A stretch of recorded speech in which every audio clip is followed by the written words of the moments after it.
ओम विद्यासु शास्त्रेषु विवेकदीपेषु वाक्येषु वाद्येषु चौकात्वधन्या मम त्वगर्तेति महान्धकारे विभ्राम्यत्येतदतीव विश्वम्। ओम नमः चंडिकायै।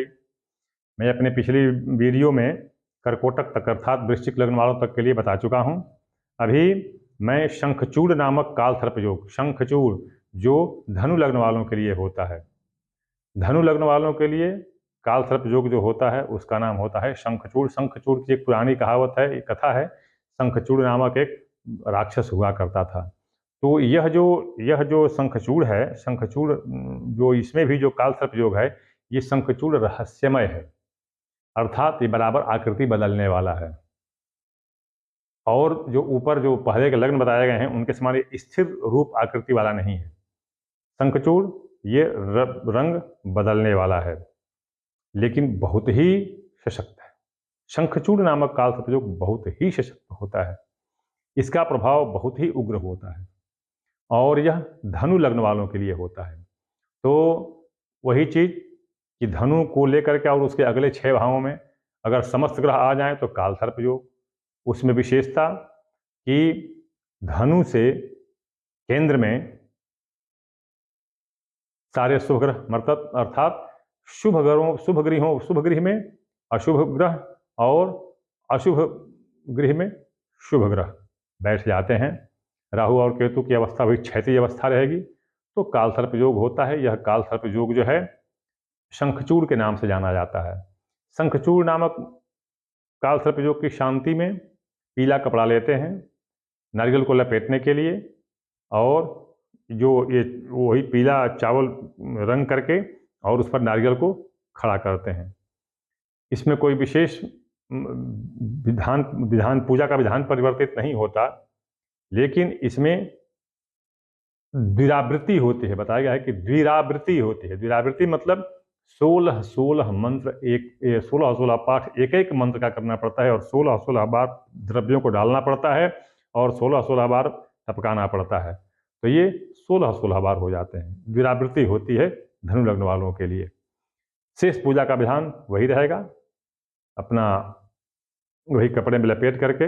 और एक चीज ध्यान रखना है, थोड़ा ध्यान रखना है कि जो सर्प बनवाएं सर्प, तो उसकी जो आकृति हो, तो जैसे मुंह ऊपर टेढ़ा है, ध्यान दीजिएगा। तो इसके पीछे वाले का हिस्सा भी अगर इस तरह हो तो इधर पूंछ हो जाएगी, इधर मुंह हो जाएगा, और ऐसे हो तो अच्छा है, ये उचित रहता है। मतलब इसका मुंह ऐसे हो और पूंछ ऐसे इधर हो और ये आकृति हो तो अच्छा रहता है। अच्छा हो, नीचे थोड़ा सा बेस और सुनार बना देंगे उसके टिकने के लिए। नहीं टिकता है तो आप टिका दीजिए चावल पर या किसी चीज पर, लेकिन इस तरह की अगर आकृति हो तो अच्छा है। ये अपना धनु लग्न वालों के लिए जो शंखचूड़ का होता है। शेष विधान वही रहेंगे, मंत्रों का पाठ भी वही रहेगा। इसमें साप विमोचन का पाठ नहीं करना पड़ता है, केवल जो पहले के जो बताए गए हैं दोनों का, जो अभय रक्षण सूक्त और सर्प विमोचन सूक्त। सर्प विमोचन सूक्त तो प्रत्येक कालसर्प योग की शांति में पढ़ना ही पढ़ना है। अंतर सिर्फ इतना है कि इसमें 8 बार बताया गया, इसमें 16 बार एक एक मंत्रों को पढ़ना पड़ता है और पाठ करके और फिर उसका समापन किया जाता है। वही उतने ही मंत्रों से केवल काले तिल और घी में, सब में ये पूरे जितने कालसर्प योग है उसमें काले तिल और घी की ही आहुति दी जाएगी, शेष किसी चीज की नहीं। एक चीज मैं और बता दूं कि तुला मतलब कन्या के बाद तुला से लेकर के और मीन लग्न तक जितनी भी आहुति होगी वह सिर्फ आम की लकड़ी पर होगी, सिर्फ आम की लकड़ी पर होगी, बाकी कुछ नहीं, सिर्फ आम की लकड़ी पर होगी। और वो आम की लकड़ी पर आहुति जाएगी। तो ये जो आहुति भी जो इसमें दी जाएगी शंखचूड़ वाले में, तो इसमें आहुति भी प्रत्येक मंत्र से 16 बार पढ़ के तब दी जाएगी आहुति।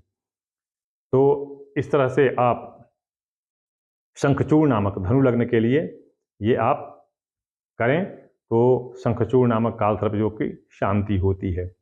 मैं पुनः बता दूं कि ये शंखचूड़ नामक कालसर्प योग धनु लग्न वालों के लिए इस अवस्था में होता है, लेकिन इसी अवस्था में ग्रह इसी अवस्था में होंगे लेकिन लग्न अगर अलग है कुंडली की तो उस लग्न वाले के लिए ये काल सर्प जो कब हो जाएगा, इसका विधान मैं आपको अपने 13वें मतलब अंतिम वीडियो में आपको बताऊंगा। आप ध्यान से देखें, समझें और उसको अपने से कर सकें तो करें, अन्यथा किसी योग्य कुशल अभ्यासी पंडित से संपर्क करके और उससे करवाएं, आपको अवश्य सफलता मिलेगी। ओम नमः चंडिकाय।